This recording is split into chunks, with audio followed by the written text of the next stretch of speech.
L'ultimatum. Confrontation et révélation. Fonction derniers événements saisis, l'enlèvement, les urgences, Lucy Henbell, l'énigme. Elle resta prostrée et se mit à répéter « Le professeur, non, impossible. » Lucy accourut, sa carte de police devant elle. « Manon, écoutez, ne cherchez pas à comprendre ce que nous faisons ici, ni ce qu'il vous est arrivé. Je vous l'ai déjà expliqué plusieurs fois. Faites-moi juste confiance, d'accord ? » Je ne vous fais pas confiance, mademoiselle Henbell. Vous avez beau être policière, je ne vous connais pas. Elle se leva brusquement, s'empara de la torche et se mit à observer la pièce. « Qu'est-ce que vous faites » demanda le lieutenant. « Je n'en sais rien. Il est écrit dans mon NTEC que le professeur nous a amenés ici, qu'il y avait un message là où il m'a retenu.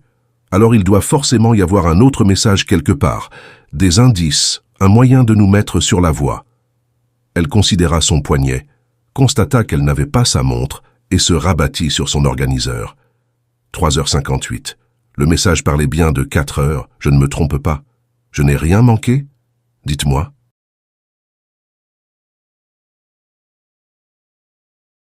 Non, l'ultimatum est presque arrivé à son terme, et apparemment toujours pas de victime.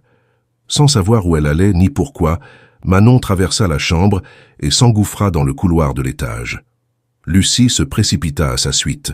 Soudain, elles entendirent le plancher craquer derrière elle. Lucy n'eut pas le temps de se retourner. Un bras robuste lui enserra la gorge. Ses pieds décollèrent du sol. « Elle veut jouer, la salope ?» Elle se retrouva propulsée contre le mur. Son front percuta le béton.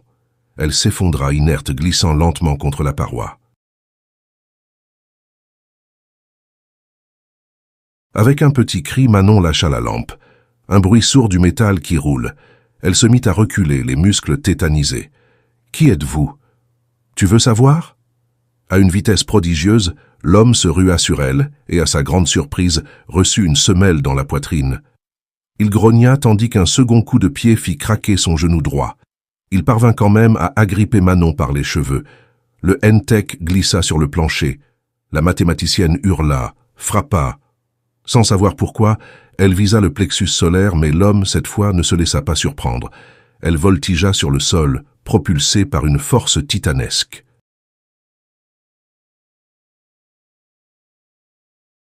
« T'es plutôt bonne, toi. Une belle petite gueule d'ange. Je crois que tu vas y passer la première. » Il la plaqua face contre terre. Manon respira une poussière écœurante, puis cracha, cruellement en manque d'air. La pointe d'un genou lui écrasait le dos. Tintement d'une boucle de ceinture, une braguette qui se déboutonne, des halètements bestiaux, là, tout contre sa nuque. Que se passait-il? Où se trouvait-elle? Seule.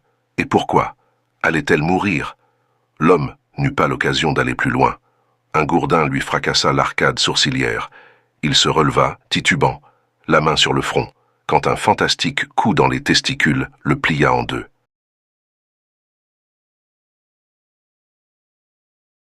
Il bascula dans les escaliers, sans parvenir à se rattraper, et roula jusqu'au bas des marches pour enfin s'écraser sur le carrelage, inerte. Lucy se massa le crâne, récoltant une fine pellicule de sang sur le bout de ses doigts. Elle se pencha ensuite vers Manon, qui recula sur ses mains pour se retrouver plaquée contre le mur du fond. « Laissez-moi, laissez-moi. »« Manon, je suis Lucy, Lucy Henbell. » Elle s'empressa de sortir sa carte tricolore. « Rappelez-vous. » Manon n'avait jamais vu cette carte. Dans quelle galère se trouvait-elle? Pourquoi cette agression? Comment avait-elle appris à se battre? Où? Elle recula encore, jusqu'à finir repliée dans un angle.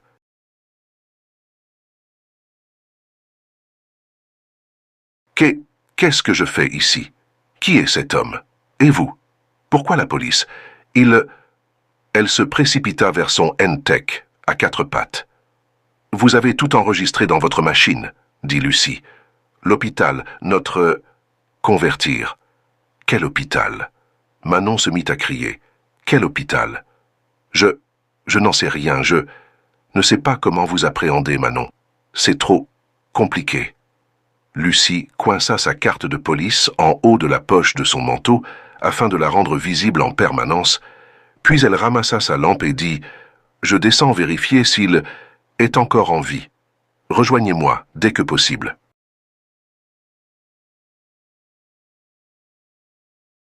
« Comment? Qui est encore en vie? Expliquez-moi! Expliquez-moi !» Elle avait hurlé de toutes ses forces. Lucie ne répondit pas et, la torche à la main, se hasarda dans la cage d'escalier. Une fois en bas, elle posa l'index sur la jugulaire de l'agresseur et perçut un pouls régulier. Elle se mit à lui fouiller les poches. Une piqûre au niveau du pouce la fit grimacer. Ses doigts ressortirent en sang. Du verre brisé et des aiguilles. Merde, c'est pas vrai. Des seringues. Un junkie. Juste un junkie, venu squatter l'endroit. Elle se redressa, le pouce levé. Dans un réflexe inutile, elle aspira à plein poumon les gouttelettes avant de les recracher sur le sol. 4 lettres explosèrent alors dans sa tête. Sida. C'est pas vrai. C'est pas vrai. Alors, un autre choc dans sa poitrine l'ébranla. Elle tourna sur elle-même, ébahie, au-dessus, et partout autour, dans cette pièce circulaire, dans la lumière de sa torche, des chiffres, des milliers de chiffres, peinture rouge, sur le carrelage, une phrase. « Si tu aimes l'air, tu redouteras ma rage. » Lucie serra les dents. Combien de temps ce salaud allait-il continuer son jeu? Surtout ne pas paniquer. Elle sortit son portable, presque plus de batterie. Elle appela une ambulance et fonça à l'étage.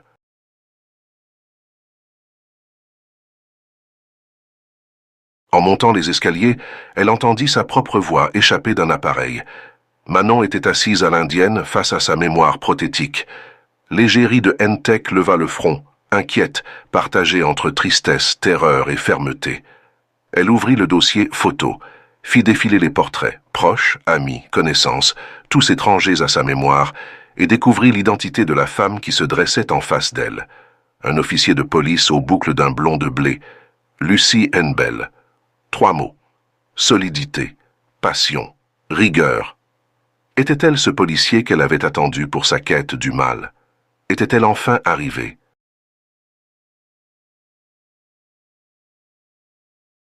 « J'ai besoin de vous », fit le lieutenant en éclairant sur la gauche. « Moi aussi j'ai besoin de vous, plus que vous ne le croyez. » Elles s'observèrent durement, presque en adversaires, avant que Lucie ne finisse par lui tendre la main.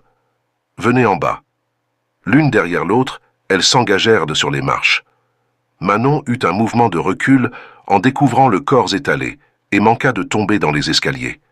Lucie la retint par la taille et la rassura. « C'est bon, Manon.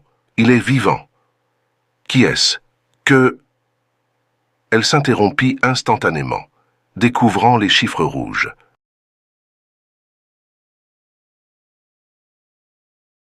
« Mon Dieu !» s'exclama-t-elle en s'approchant des formes peintes. Elle réclama la torche de Lucie et se mit à parcourir la spirale algébrique avec le rayon jaunâtre. « Ça vous suggère quelque chose ?» demanda le lieutenant de police. Manon paraissait subjuguée. Elle plaqua le Entech contre son oreille. « Chut! Taisez-vous, » murmura la scientifique. « Taisez-vous, je vous en prie. » Elle écoutait une nouvelle fois la conversation enregistrée dans la voiture. Lucie soupira.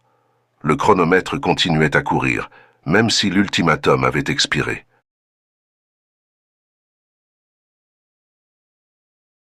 Quelques minutes plus tard, Manon demanda « Sur l'enregistrement, vous m'avez bien parlé d'allumettes. Découverte par milliers sur le parquet où j'aurais été... » Le mot tarda à sortir. « Séquestré, c'est exact ?»« En effet, c'est tout à fait ça. Et je ne vous en ai pas expliqué la signification, n'est-ce pas? Non, vous avez exigé qu'on vienne d'abord ici. Vous ne me faisiez pas confiance. » Manon s'approcha de Lucie et l'éblouit malencontreusement. Elle détourna le faisceau lumineux et déclencha la fonction enregistrement de son appareil. « Vous ai-je déjà demandé de me faire une promesse? Pas encore, non. D'accord, d'accord. Alors promettez-moi de m'intégrer à votre enquête. Promettez-moi que vous me laisserez vous accompagner dans la traque du meurtrier qui a sauvagement tué ma sœur. Promettez-moi de faire tout votre possible pour retrouver le professeur. J'essaierai, dans la mesure de mes moyens. Je veux des certitudes. Promettez. Lucie se rapprocha encore, à quelques centimètres seulement. Je vous le promets. Et vous, promettez-moi de me faire confiance. Manon secoua la tête. Ça ne marche pas dans ce sens-là. Désolé. Elle laissa tourner l'enregistrement. Elle apprendrait tout cela. Sa mémoire en absorberait à peine 5%, mais elle apprendrait. Après avoir consulté une dernière fois l'ensemble de ses notes, Lucie finit par expliquer « Ces allumettes que vous avez découvertes représentent un moyen de trouver le nombre P. » Quoi? Lancez-en une importante quantité au hasard sur un parquet dont la largeur des lattes est égale à la longueur d'une allumette. Il suffit de diviser le nombre total d'allumettes par le nombre d'allumettes qui chevauchent 2 lattes et de multiplier le résultat par 2.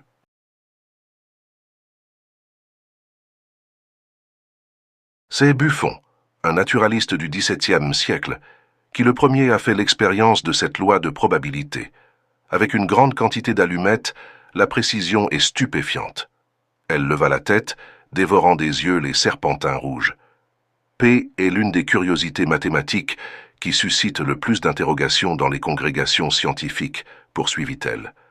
Depuis des siècles, les plus illustres savants tentent d'en percer les mystères. Archimède, Descartes, Newton et bien d'autres. Mais croyez-moi, ce nombre est aujourd'hui, enfin, était il y a 3 ans, encore bien loin d'avoir révélé tous ses secrets.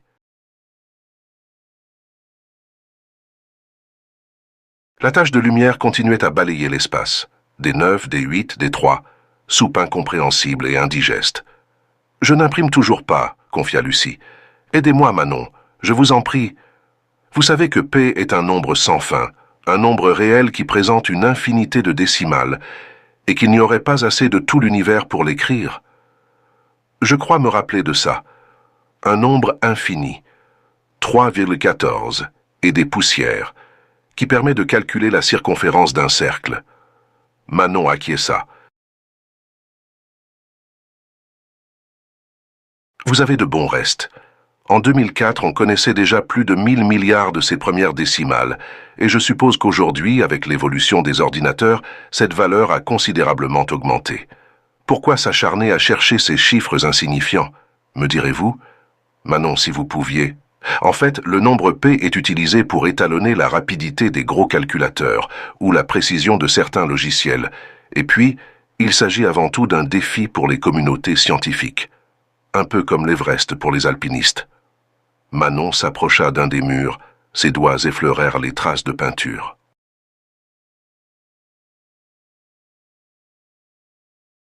Je suis persuadé que cette farandole de chiffres représente des décimales successives de P. Non pas les premières, je les connais par cœur, mais celles prises à une position particulière dans P, peut-être à la millième, à la 100 millième ou à la millionième place. Mais pourquoi? Le vent s'engouffrait par les fenêtres brisées à l'étage. La bâtisse gémissait de part en part. Manon semblait réellement bouillir au cœur de cet univers étrange. Lucie se demanda s'il lui arrivait à certains moments de se sentir normal, d'oublier son amnésie. Pourquoi? L'énigme, Lucie, l'énigme. Trouve dans les allumettes ce que nous sommes. Trouve dans ce que nous sommes. Trouve dans ces décimales ce que nous sommes. Et que sommes-nous, Lucie? Sinon un numéro? Un numéro qui nous identifie dès la naissance. Un numéro qui fait de nous des êtres classés, rangés dans des programmes informatiques. Lucie écoutait en regardant autour d'elle. Cette interminable chenille de symboles l'impressionnait. Combien de temps avait-il fallu pour la tracer? Plusieurs heures? Une journée? Un numéro de sécurité sociale? Proposa-t-elle. Manon ressentit l'excitation du scientifique qui, sur une simple intuition, résout un problème difficile. Oui, exactement. Un numéro de sécurité sociale. P est chaotique. Rien ne permet de deviner la décimale suivante en observant ce qui est déjà sorti. Et je pense qu'aujourd'hui on a réussi à démontrer que c'est aussi un nombre univers, c'est-à-dire qu'en fouillant suffisamment loin, on peut dégoter n'importe quelle combinaison dans ces décimales. Des dates de naissance, des numéros de série, des plaques d'immatriculation ou des numéros de sécurité sociale.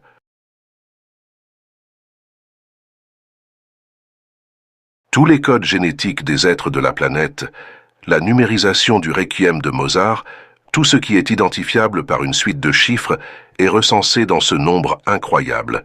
Il contient tous les secrets de notre monde. Les chances de détecter une séquence choisie de 13 chiffres consécutifs sont très faibles, peut-être 1 sur 1 million, mais elles existent. Voilà donc ce que nous cherchons, dit Lucie comme pour elle-même. Une identité. L'identité de quelqu'un que le professeur a dû éliminer il y a quelques minutes. Le professeur? Pourquoi vous...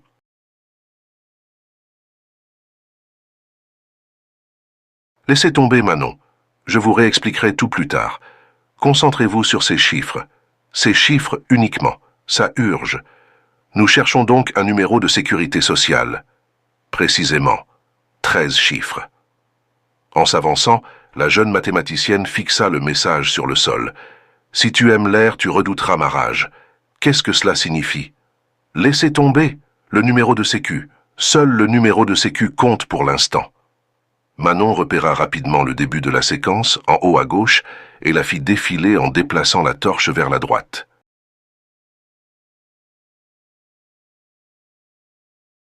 « Ok, reprit Lucie, celui qui a fait ça a dû frapper dans le nord, peut-être dans le Pas-de-Calais ou la Somme. Manon, on cherche quelque chose qui contient les numéros de département 59, 62 ou 80. Oui, je vois. Les 4 chiffres précédents doivent représenter l'année et le mois de naissance, et celui encore avant sera 1 ou 2.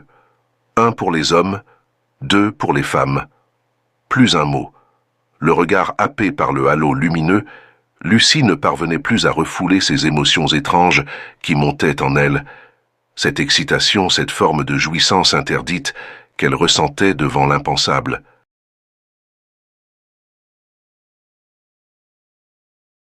N'y avait-il que l'horreur, la promesse du pire pour la stimuler?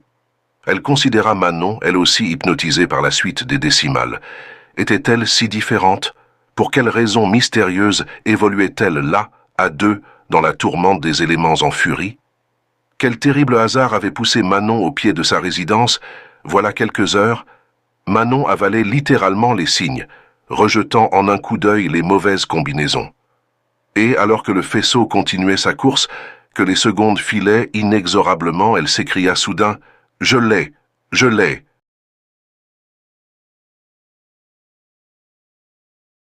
La 2-2-8-0-1-6-2-7-1-8-0-6-9, une femme, 79 ans, dans le Pas-de-Calais. La jeune femme se précipita vers le mur de gauche et s'agenouilla. Lucie déplia le capot de son portable. L'indicateur de batterie clignotait. Merde! J'espère qu'il va tenir. La permanence. Malouda. Malouda? Enebel? J'ai un numéro de sécu. File-moi l'identité. L'adresse. T'as 10 secondes. Manon rentrait les nouvelles informations dans son N-Tech, dont la jauge d'autonomie était elle aussi assez basse. Elle tira plusieurs clichés de très médiocre qualité en raison de l'absence de luminosité. Deuxième bip du téléphone portable. La batterie allait lâcher. « Magne-toi, bon sang !» Malouda répondit sur le champ. « Vous allez halluciner. Accouche, ma batterie rend l'âme. Il s'agit de René Dubreuil, chemin du lac. » Un tilt. La Dubreuil qui s'était pris perpétuité et qui a été relâchée après 30 ans de tôle. Et appuyé. 4h32. Rupture du contact. Elle remit son téléphone dans sa poche en râlant et entraîna Manon par le bras.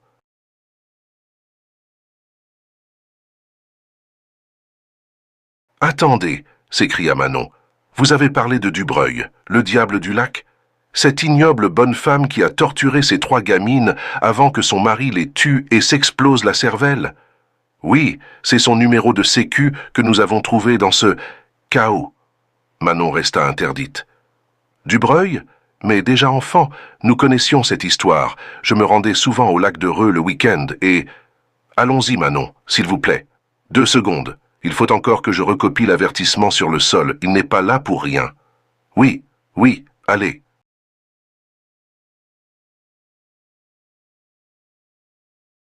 Attendez, j'ai dit. Si tu aimes l'air, tu redouteras ma rage. Le professeur adore cacher des messages dans d'autres messages. Palimpseste, anagramme, stéganographie. Et là, ça sent franchement le message codé. Elle désigna le junkie. Et lui? Qui est-ce? Je vous raconterai dans la voiture. En tout cas, il n'ira pas loin. Il est démantibulé comme un pantin. Les secours vont arriver. Lucie arracha une feuille de son carnet et nota « Prévenez immédiatement le commandant Kaczmarek, 06 64 70 29 55. Dites-lui d'envoyer des renforts au chemin du lac, à Reux. C'est probablement là-bas que le professeur a frappé. Il faut aussi une équipe ici même. D'urgence. Lucie Hennebel, lieutenant de police, plus de portable. » Elle abandonna son papier sur le carrelage. Sur la feuille, une petite tache de sang. Son pouce. « Espérons seulement qu'il ne lui ait pas fait subir le même sort qu'aux autres, » fit-elle. Et elles regagnèrent la Ford, direction le Pas-de-Calais, vers la promesse d'un meurtre violent. À Pas-de-Calais, Lucie et Manon risquent de se retrouver au cœur d'une situation explosive. Elles pourraient découvrir des indices cruciaux liés à l'identité de René Dubreuil et à son passé criminel. Ce qui pourrait commencer comme une simple enquête pourrait rapidement se transformer en une confrontation directe avec des forces obscures liées au professeur. Les tensions monteront alors qu'elles tenteront de démêler les fils d'une intrigue complexe, tout en faisant face à des dangers imprévus. La révélation de secrets enfouis et des confrontations avec des personnages du passé de Manon pourraient également jouer un rôle clé dans le dénouement de cette histoire. Quelles vérités obscures seront mises au jour et quelles décisions devront-elles prendre pour survivre? Audiobookscapes.